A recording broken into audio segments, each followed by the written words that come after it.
கடாய் நல்லா சூடானதும் நல்லெண்ணெய் ஊற்றிக்கலாம்.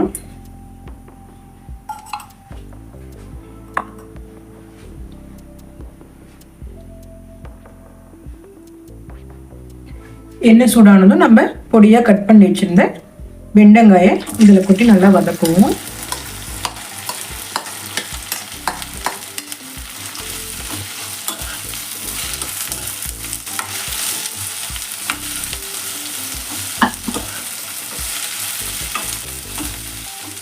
வெண்டைக்காய் நல்லா வதங்கட்டும் ஒரு 2 நிமிஷம்.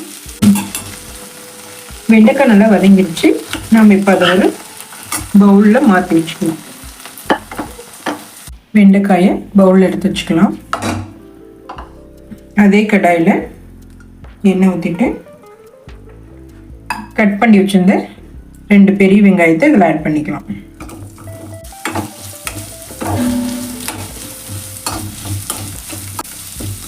வெங்காயம் வதங்கட்டும். வெங்காயம் நல்லா வதங்கிடுச்சு. இப்போ நம்ம 3 தக்காளி கட் பண்ணி வச்சுருந்தோம், அதையும் இதில் ஆட் பண்ணிக்கலாம்.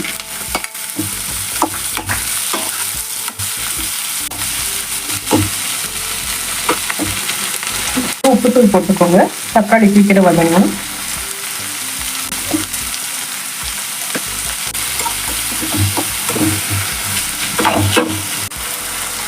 நாலு வரமிளகாய் ஆட் பண்ணிக்கலாம்.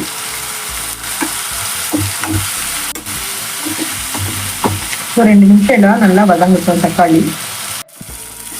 தக்காளி வெங்காயம் நல்லா வதங்கிடுச்சு. இதை கொஞ்ச நேரம் ஆறின வாட்டி மிக்ஸி ஜாரில் போட்டு பேஸ்ட் பண்ணிக்கலாம். நல்லா ஆறிடுச்சு. இப்போ நம்ம இதை மிக்ஸி ஜாரில் எடுத்து போட்டுக்கலாம். இப்போ நம்ம இதை ஃபைன் பேஸ்ட்டாக அரைச்சி வச்சுக்கலாம். நம்ம இந்த மாதிரி கொரன்னு அரைச்சி வச்சுக்கலாம். அதே கடாயில் நம்ம 2 டீஸ்பூன் எண்ணெய் ஊற்றிக்கலாம்.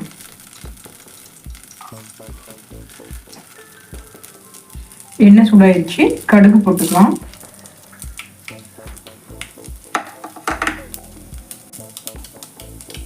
கருவேப்பிலை ஒரு கைப்பிடி,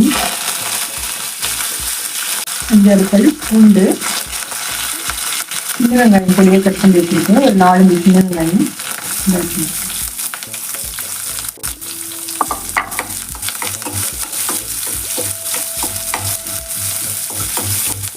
வெங்காயம் பூண்டு வதங்கிடுச்சு. இப்போ நம்ம அரைச்சி வச்சிருந்த அந்த பேஸ்ட்டை இதில் ஆட் பண்ணிக்கலாம்.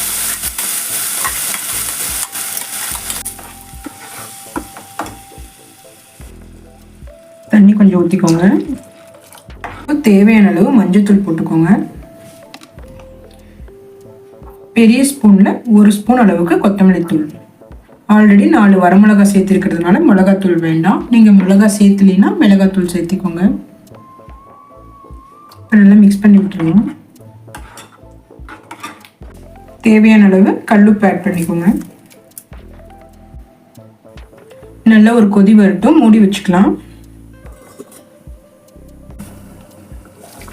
குழம்பு நல்லா கொதி வந்துருச்சு. இப்போ 1 கப்பு தேங்காய் பால் இதில் ஆட் பண்ணிக்கலாம்.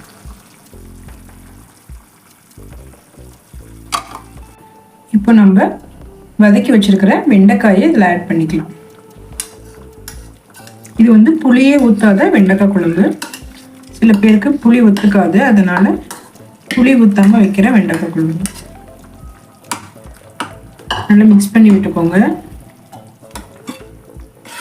ஒரு 5 நிமிஷம் மூடி வைக்கலாம். வெண்டைக்காய் நல்லா வெந்துடும்.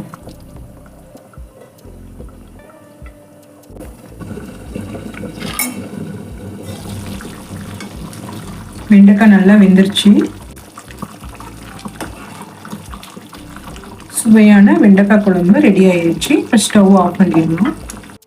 சுவையான வெண்டைக்காய் குழம்பு ரெடி ஆயிடுச்சு. நீங்களும் இந்த மாதிரி செஞ்சு வீட்டில் சாப்பிட்டுங்க. வீடியோ பிடிச்சிருந்தா லைக் அண்ட் சப்ஸ்கிரைப் பண்ணுங்கள். தேங்க்யூ ஃபார் வாட்சிங் மை வீடியோஸ்.